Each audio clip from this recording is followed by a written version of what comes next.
దాన్ని మేము ఇచ్చింది 3800 కోట్లకు అధ్యక్ష బిహెచ్ఎల్కి. కానీ అదే సమయంలో పక్కన ఆంధ్రప్రదేశ్లో బీటీజీని బీఓపీని వేరువేరు చేసి నామినేషన్ పైనే బిహెచ్ఎల్కు 2007 కోట్ల రూపాయలకి ఇచ్చిండ్రు. సివిల్ వర్క్లను ప్రైవేట్ కాంట్రాక్టర్లను పిలిస్తే బిడ్డింగ్ రూపంలో దాదాపుగా 2700 కోట్లు 2600 కోట్లు సబ్జెక్టు కండిషన్. మనకంటే 830 కోట్లకు పైగా ఎక్కువ ఖర్చు వచ్చింది ఆంధ్రప్రదేశ్లో.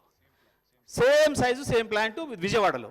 ఇంకోటి కృష్ణపట్నంలో కూడా పిలిచారు అదే సమయంలో, అక్కడ ఇంకా ఎక్కువ.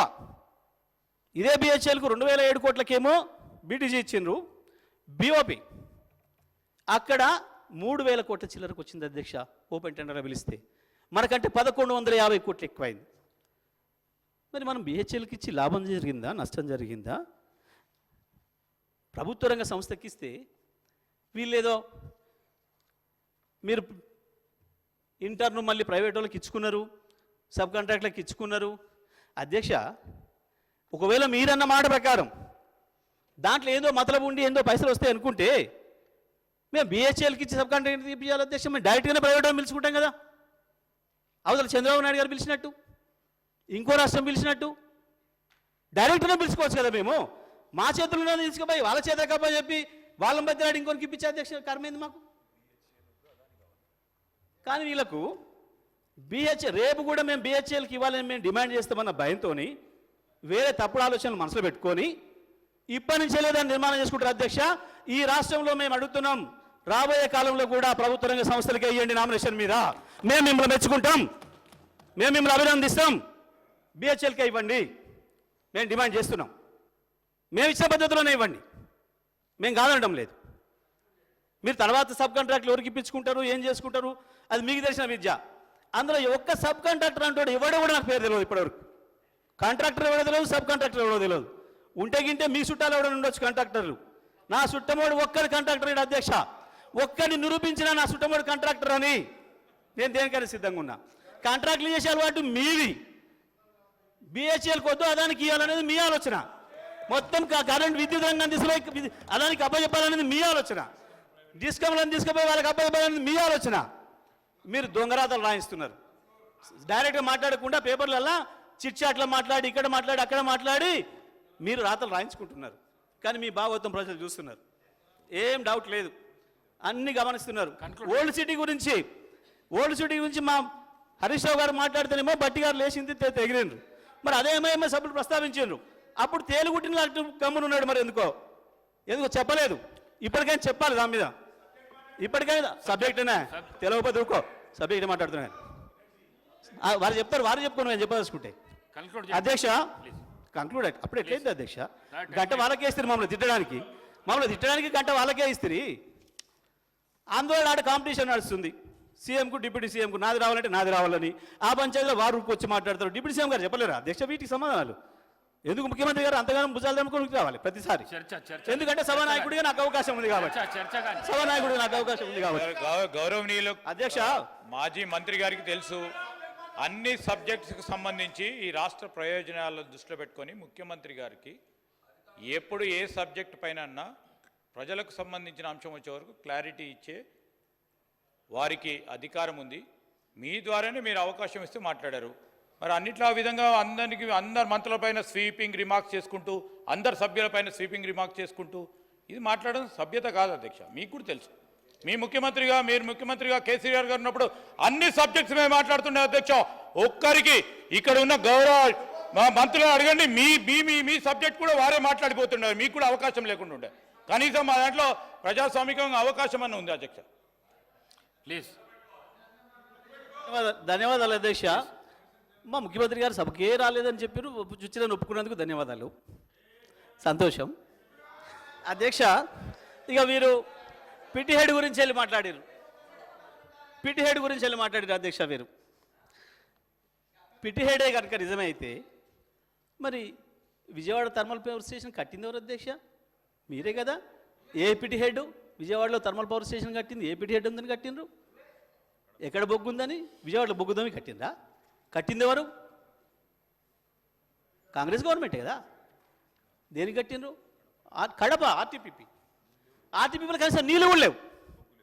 బొగ్గే కాదు, బొగ్గు పత్త దొరకదు, బొగ్గు మళ్ళీ మనమే ఇచ్చేది సిగరెట్ నుంచే. వీరంతా ఆ రోజు రాజశేఖర రెడ్డి గారు ఎమ్మడి పోయారు కదా అధ్యక్ష ప్రారంభోత్సవానికి వీరే కదా అధ్యక్ష. మరి అక్కడే పిటి హెడ్ అధ్యక్ష. నల్గొండలో కడితే తప్పు, కడపలో కడితే మీకు సంతోషం, విజయవాడలో కడితే సంతోషం, ఎందుకంటే మీ భాషలంతా అక్కడ ఉన్నారు కాబట్టి. కానీ మా భాషలు తెలంగాణ ప్రజలే, నల్గొండ జిల్లా ప్రజలు కూడా మా భాషలే, మా తెలంగాణ బిడ్డలే. అందుకే నల్గొండలో కట్టినాం. వెనుకబడ్డ నల్గొండ జిల్లాను అభివృద్ధిలోకి తీసుకురావడానికి కట్టినాం 100%. నేను చెప్పిన, నేను కమిషన్ కూడా విషయం చెప్పిన, నేను కోరిన జిల్లా మంత్రిగా మొత్తం నాశనం చేస్తే నల్గొండ జిల్లాను వీళ్ళు 2 లక్షల మందికి కాళ్ళు చేతులు లేకుండా వంకరబోయేటట్టు చేసి ఫ్లోరిన్ ఇస్తే మాకు బహుమతిగా ఒక్క పరిశ్రమ 60 ఏళ్లలో 1000 మంది పనిచేసే ఒక్క ప్రభుత్వ పరిశ్రమను తేకుండా అక్కడ యువతను నాశనం చేస్తే నేను అడిగిన ఒక పవర్ ప్లాంట్ నిర్మాణానికి కావాల్సిన అధ్యక్ష 5-6 కాంపోనెంట్స్ ఉంటాయి. మొట్టమొదటిది నీళ్లు, 2 రోడ్ కనెక్టివిటీ, 3 రైల్ కనెక్టివిటీ, 4 అక్కడ వచ్చిన యాష్ ఏదైతే వస్తుందో దాని డిస్పోజల్. ఇటువంటి అన్నీ అక్కడ అందుబాటులో ఉన్నాయి. వాస్తవానికి మహబూబ్నగర్ జిల్లాలో గద్వాలలో కట్టాలని చెప్పి ఆలోచన చేశారు కేసీఆర్ గారు. ముందు మహబూబ్నగర్ సంబంధించిన మంత్రులతో మాట్లాడారు, మీ దగ్గర అవకాశం ఉందా, ఎందుకంటే రాయచూరు థర్మల్ పవర్ ప్లాంట్ ఉంది కాబట్టి అన్ని అనుకూలంగా ఉంటేనే పవర్ ప్లాంట్ వస్తుంది, అది ఎప్పుడో కట్టబడింది కాబట్టి ఆ ఏరియాలో కడదాం చూడండి అని అక్కడ కలెక్టర్ గారికి చెప్పాను. ఆడ భూమి ఏమైనా ప్రభుత్వ భూమి అందుబాటులో ఉందా, భూమి తీసుకోవడానికి అవకాశం ఉందా చూడమని. కానీ అక్కడ కలెక్టర్ గారు 2-3 నెలల తర్వాత రిపోర్ట్ ఇచ్చి భూమి ఉన్నమాట వాస్తవమే కానీ చాలామంది పేదలకు ఇచ్చిండ్రు, అసైన్మెంట్ చేసిండ్రు, కొంతమంది అదనంగా ఉన్నారు, 5-6 వేల మంది ఉన్నారు, అంతమంది నిరాశలు చేయడం కష్టమవుతుంది అని చెప్పాను. ఆ సందర్భంలో నేను అడిగిన ముఖ్యమంత్రి గారిని, అన్న మా దగ్గర అవకాశం ఉంది, దామర్చెర్ల ప్రాంతంలో నీళ్లున్నాయి, 10 ఏళ్ళు కరువు వచ్చిన నీళ్ళు అందుబాటులో ఉన్నాయి, రైల్వే ఉంది, అక్కడి నుంచి నేషనల్ హైవే ఉంది, రేపేదైనా సందర్భం పడితే, ఎందుకంటే కేంద్ర ప్రభుత్వం అప్పటికే చట్టం తెస్తూ ఉంది విదేశీ బొగ్గు వాడాలి అని చెప్పి కూడా. ఇందులో ప్రధానమైనది అధ్యక్ష, వారికి తెలిసే చెప్పినో తెలియక చెప్పినో తెలుసని అనుకుంటున్నాను నేను, కానీ బొగ్గు అలాట్మెంట్ అనేది పూర్తిగా కేంద్ర ప్రభుత్వం చేతిలో ఉన్న అధికారం.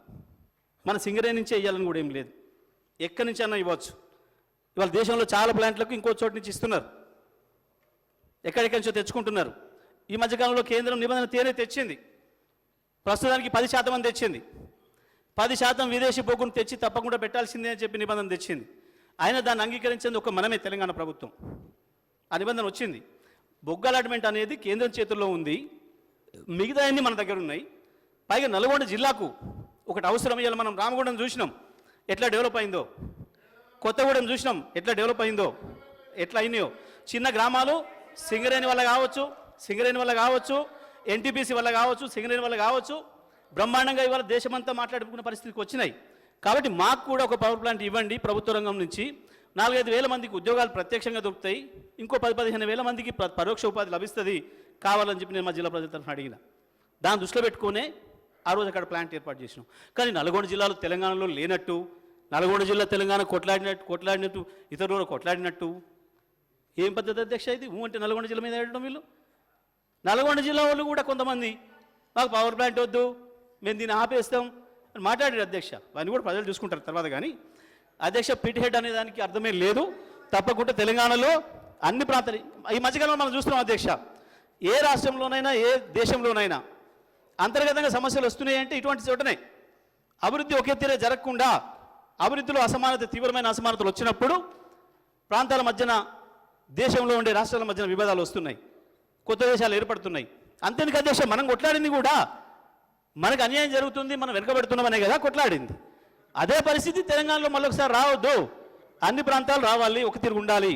ఇంకోటి కూడా ఉన్నది అధ్యక్ష, దీంట్లో ఎప్పుడైనా ఏదైనా ప్రకృతి వైపరీత్యం వచ్చినప్పుడు మొత్తం ఒకటే ప్రాంతంలో ఉండడం వల్ల నష్టం జరిగే అవకాశం ఉంది. కాబట్టి అభివృద్ధి వేర్వేరు ప్రాంతాల్లో కూడా పెట్టాలి విద్యుత్ ఉత్పత్తిని అనేది కూడా ఒక వాదన ఉంది అధ్యక్ష ప్రపంచవ్యాప్తంగా. ఇవన్నిటిని దృష్టిలో పెట్టుకొని శాస్త్రీయంగా ఆలోచించి నల్గొండ జిల్లా ప్రజల గురించి ఆలోచించే మేము అది ఇక్కడ పెట్టడానికి నిర్ణయం తీసుకున్నాం అధ్యక్ష. దానికి ఏందో జరిగిపోయింది, నల్గొండలో పెట్టడం పెద్ద నేరం, నల్గొండ జిల్లా ప్రజలందరూ కూడా తెలంగాణ వాళ్ళు కారు, మేము ఇంకెక్కడో పెడతాం అన్న పద్ధతుల్లో దాన్ని తప్పైనట్టు చిత్రీకరిస్తూ ఉన్నారు. నేను సభ ద్వారా నల్గొండ జిల్లా ప్రజలకు కూడా విజ్ఞప్తి చేస్తూ ఉన్నా, ఇక్కడ జరుగుతున్న చర్చలు ఏం జరుగుతున్నాయో ప్రజలారా గమనించండి. ఏం నల్గొండ పట్ల ఏముందో ఈ ప్రభుత్వ వైఖరి ఒకసారి చూడాలని చెప్పి కూడా నేను నల్గొండ జిల్లా ప్రజలకు కూడా విజ్ఞప్తి చేస్తా ఉన్నాను అధ్యక్ష. కన్క్లూడ్ ఈ చేయండి సందర్భంగా ప్లీజ్. అధ్యక్ష, ఇవాళనే మరి కిషన్ రెడ్డి గురించి ప్రస్తావించారు. కిషన్ రెడ్డి గారి ప్రస్తావన స్పష్టంగా ఉంది. మరి ఎందుకు తీసుకోవట్లేరు, ఎందుకు చెప్తలేరు? అధ్యక్ష, మేము పోయి 8 నెలలు మేము అనుమతి ఇవ్వాలన్నా అధ్యక్ష? పీపీఎం ఏం చేసుకుంటాం అధ్యక్ష? పీపీఎం ఏం చేసుకోవాలన్నా ఇవాళ ఎన్టీపీసీతోని? 8 నెలలు, ఒక్కరోజు కాదు 2 రోజులు కాదు, వీళ్ళు వచ్చి ప్రభుత్వానికి 8 నెలలు దాటినాయి. ఎవరు చేయాలండి? ఎవరు చేయాల్సిన బాధ్యత ఎవరి మీద మాట్లాడుతున్నారు? మమ్మల్ని పెట్టుకోమంటే సంతకాలు మేము వచ్చి పెడతాం. మరి మీ విద్యుత్ శాఖ మంత్రి, మీ ముఖ్యమంత్రి ఆర్డర్ ఇవ్వాలన్నా అధికారులకు? మేము ఇవ్వాలన్నా? మీరు చేసిన బాధ్యతను కూడా మా మీద పడేస్తూ 8 నెలలు అయింది, ఇంకా ఏదో తెల్లారైనట్టు, ఇంకా మమ్మల్ని వదిలేయండి, ఇంకా మేము నేర్చుకుంటాం, అప్పుడే మాట్లాడతారా, అప్పుడే మా మీద దాడి చేస్తారా? ఏందండి ఇది? అది కాదు కదా. మీరు బాధ్యత, ప్రతి క్షణం బాధ్యతే ప్రభుత్వం అంటే. కన్క్లూడ్ చేయండి ప్లీజ్. అధ్యక్ష, ఇక వీరు విద్యుత్ గురించి వెళ్ళి మాట్లాడుతున్నారు. మేం చాలా అద్భుతంగా విద్యుత్తుని ఇస్తున్నాం, మొత్తం మీరు అబద్ధాలు ఆడుతున్నారు. అధ్యక్ష, ఎక్కడైనా హెల్ప్ లైన్ అంటే మాకు సహాయం అవుతుంది అని అనుకొని హెల్ప్ లైన్లకు ఫోన్ చేస్తారు ప్రజలు. మేము పెట్టింది కూడా ఆనాడు ఆ ఉద్దేశంతో పెట్టినాం. విద్యుత్ ఎక్కడైనా పోతే 10 నిమిషాలు రాకపోతే నాకే ఫోన్ వచ్చేది అధ్యక్ష. నేను ఫోన్ రిసీవ్ చేసుకున్నా. ఆదిలాబాద్ నుంచి, ఎల్బీ నగర్ నుంచి డైరెక్ట్ నాకు కూడా వచ్చేది. వచ్చే సందర్భంలో నేను అడిగేది వాళ్ళను, అరే మీ దగ్గర ఏఈ లేడా, టీఈ లేడా, ఎందుకు నాకెందుకు చేస్తున్నాడు డైరెక్ట్గా, నా నెంబర్ ఎక్కడిది అని. సార్ ఆన్లైన్లో చూసినాం, మీకే చేస్తున్నాం, హెల్ప్ లభిస్తుంది, సాయం లభిస్తుంది అని.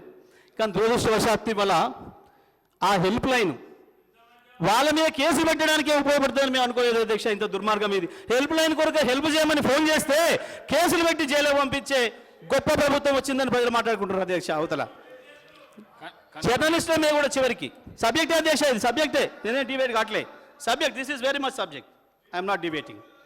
అధ్యక్ష, ఎవరు చివరికి సునీత కృష్ణన్ పద్మశ్రీ అవార్డీ, మిగతా పక్కన పెడదాం. సునీత కృష్ణన్ గారు repeated complaints to TG SPDCL for the last more than 2 hours regarding power cut. Standard response, no relief yet. This is very inconvenient.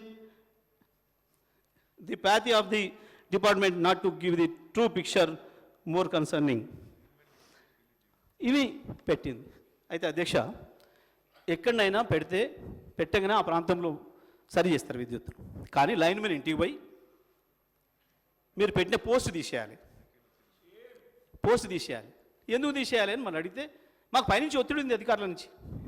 చివరికి ఎక్కడి దాకా పోయారు అధ్యక్ష, మీరు ఇట్లే పోస్ట్ పెడితే మీకు కరెంట్ అయ్యాం కట్ చేస్తాం. చివరికి వాళ్ళ పేరు చెప్పుకోలేక ఎవరికో జర్నలిస్టు చెప్తే వారు పెడితే వారి మీద కేసు, రేవతి అన్నమా మీద కేసు. ఇదా అధ్యక్ష వీరు పవర్ ఇస్తున్న విషయం? డిప్యూటీ సీఎం గారు, మేము కరెంట్ ఇవ్వలే, మీరు అంతా మీరే అబద్ధాలు మాట్లాడుతున్నారు. గాంధీభవన్లో పోయింది, వాళ్ళ మంత్రులు మాట్లాడే కాడ పోయింది, వాళ్ళ నాయకులు మాట్లాడే కాడ పోయింది. ఆఖరికి అధ్యక్ష, ఒకవేళ కరెంటు పోయిందని మాట్లాడమే నేరమైతే మరి వాళ్ళ ఎమ్మెల్సీ జీవన్ రెడ్డి గారు కరెంటు పోతే అధికారులను ఫోన్ చేసి ఎట్లా కోప్పడ్డాడో మన వార్తలలో చూసినాం. మరి ఆయన మీద పెడతారా కేసు? ఆయన కూడా పెడతారా? ఇదా ప్రభుత్వం నడిపే విధానం? ఇదా విద్యుత్ ఇచ్చే విధానం? హైదరాబాద్లో 100, ఇక మెదక్ జిల్లాలో ధర్నా వచ్చిందనుకో, హరీష్ రావే చేయించాడు. ఆడ కరెంట్ కట్ అయిందని అనుకో, హరీష్ రావే కట్ చేయించాడు. హరీష్ రావును, జగదీష్ రెడ్డిలు, కేటీఆర్లు చెప్తే ఇంకా అధికారులు ఏంటారు అధ్యక్ష? గిదా వీళ్ళు మాట్లాడే మాటలు, ఇదా పద్ధతి? అధ్యక్ష, మేం చెప్పింది ఎక్కడ కూడా మేము ఆరోపణ చేయలే అధ్యక్ష. ఈ ఫోటోలన్నీ హాస్పిటళ్లలో, ఎంజిఎం హాస్పిటల్లో, భువనగిరిలో, అక్కడక్కడ ఆదిలాబాద్ జిల్లాలో హాస్పిటల్లో కరెంటు పోతే సెల్ ఫోన్ లైట్ల మధ్యన వైద్యం చేస్తుందని చెప్పి పత్రికలు. మరి నాస తెలంగాణలో మీ పత్రిక నుంచి మీరు చూపిస్తే, కానీ ఇండియన్ ఎక్స్ప్రెస్ లాంటి పత్రికలు, ఈనాడు లాంటి పత్రికలు, ప్రతి పత్రికలో, అన్ని పత్రికల్లో వస్తున్నాయి వార్తలు. మరి ఇవన్నీ కరెంటు పోకున్నా వాళ్ళు రాస్తున్నట్ట డిప్యూటీ సీఎం గారు మాట్లాడే మాట? అసలు విద్యుత్ అయిపోలేదు అధ్యక్ష. ఇప్పటి వరకు ఈ ప్రభుత్వం వచ్చిన తర్వాత పోల్స్ ఇచ్చుడు కానీ, కొత్త కనెక్షన్ కానీ, కొత్త ట్రాన్స్ఫార్మర్ కానీ ఇచ్చిన పాపన ఓట్లేరు. అధ్యక్ష, మరి విద్యుత్ విషయం మాట్లాడితే రేవంత్ రెడ్డి గారికి ఇక్కడ కూర్చొని మాట్లాడిన మాటలు గుర్తు చేసుకోవాలి. ఒకసారి కాంగ్రెస్ ప్రభుత్వం మీద తెగ ఓడుతున్నారు కదా, కాంగ్రెస్ ప్రభుత్వం ఉన్నాడు వారి మాట్లాడిన మాటలు, మన ఆయన చచ్చిపోతే స్నానం చేస్తానికే నీళ్లు లేవు అని. ఇప్పుడేమో ఏకంగా కాంగ్రెస్ అద్భుతం చేసింది, కాంగ్రెస్ ఉన్నప్పుడే కరెంట్ ఉండే, మధ్య కేసీఆర్ వచ్చే కరెంట్ తీసేసిండు. మీరు ఆయన చచ్చిపోయినాడు, కేసీఆర్ లేడు కదా, ఆయన చచ్చిపోయినాడు, ఉన్నది కాంగ్రెస్ ప్రభుత్వమే కదా. అధ్యక్ష, నేను రాజకీయాలు పోదలుచుకోలేదు కానీ మీరు మాట్లాడిన మాట ఆల్రెడీ మీకు ఇచ్చిన అధ్యక్ష మాట్లాడుతున్నా అధ్యక్ష, సబ్జెక్టే మాట్లాడుతున్నా అధ్యక్ష. మేము చాలా స్పష్టంగా చెప్పినాం. చంద్రబాబు నాయుడు గారు వారు నేను చెప్పిన మాటనే అర్థగంట చెప్పిండ్రు. నేను ఒకటే మాటలు చెప్పిన, విద్యుత్తును ఉత్పత్తి సామర్థ్యాన్ని బట్టి షేర్ చేయలేదు, విద్యుత్తును వినియోగాన్ని బట్టి షేర్ చేసేది మాట ఒకటే మాటలు చెప్పేసి నేను. ఎందుకంటే మీరు ఎక్కువ సమయం ఇయ్యరు కాబట్టి, కష్టమవుతుంది కాబట్టి, సభ్యులు ఉన్నారు కాబట్టి, దానికి అర్థగంట మాట్లాడారు ముఖ్యమంత్రి గారు వచ్చి దాని విషయంలో. అయితే పాపం వాళ్ళనే చెప్పుకోలే అన్నాడు. మరి వీళ్ళు ఎంపీలు, కాంగ్రెస్ ఎంపీలు ఎమ్మెల్యేలు అందరూ పోయి చేపాలెడ్డి కాడ కూర్చొని కొట్లాడి వీళ్ళందరూ కలిసి కుస్తీలు బట్టి 53% చేయించారు మనకన్నమాట. వాళ్ళే చెప్పలే, వార్తలు కూడా చూడలేదు మేము ఒక్కరోజు కూడా. మరి ఆ రోజు వీరు తెలుగుదేశం నుండి వీరికి ఎట్లా తెలిసినో సరే, జైపాల్ గారు అంటే వాళ్ళ మామగారు కావచ్చు, ఇప్పుడు ఆయన గొప్ప కనపడవచ్చు. అయ్యా జైపాల్ రెడ్డి గారు ఉన్నాడు, ఒకరోజు కూడా వార్తలు మీకు ఎప్పుడు సంబంధం లేవు. కానీ మరి వీళ్ళందరూ జైపాల్ రెడ్డి గారి కాడికి పోయి కూర్చున్నట్టు ఆ సర్టిఫికేట్లు ఎందుకు ఇప్పుడు ఇస్తున్నాడో మాకు అర్థం కావట్లేదు అధ్యక్ష. ఇందులో ఇక కమిషన్ అధ్యక్ష మంచి ప్రస్తావన తెచ్చారు కమిషన్ విషయం. అధ్యక్ష 100% నేనే ఇట్లాంటి ఆరోపణలు, వీళ్ళు పసలేని ఆరోపణలు చేస్తూ మీ ముందే 10,000 కోట్లు సంపాదించిండు, ఏమంటే 20,000 కోట్లు సంపాదించిండు, ఈయన అయింది డమ్మీ మంత్రి. మరి డమ్మీ మంత్రి 20,000 కోట్లు సంపాదిస్తాను, ఒరిజినల్ మంత్రి 20 లక్షల కోట్లు సంపాదిస్తున్నావా? ఎట్లా సంపాదిస్తున్నావు అధ్యక్ష? అధ్యక్ష హరీష్ రావు డమ్మీ కె వెంకటరామరెడ్డి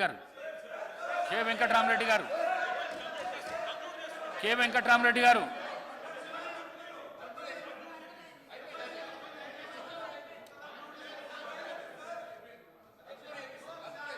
వారికి ఇచ్చిన సమయము అయిపోయింది.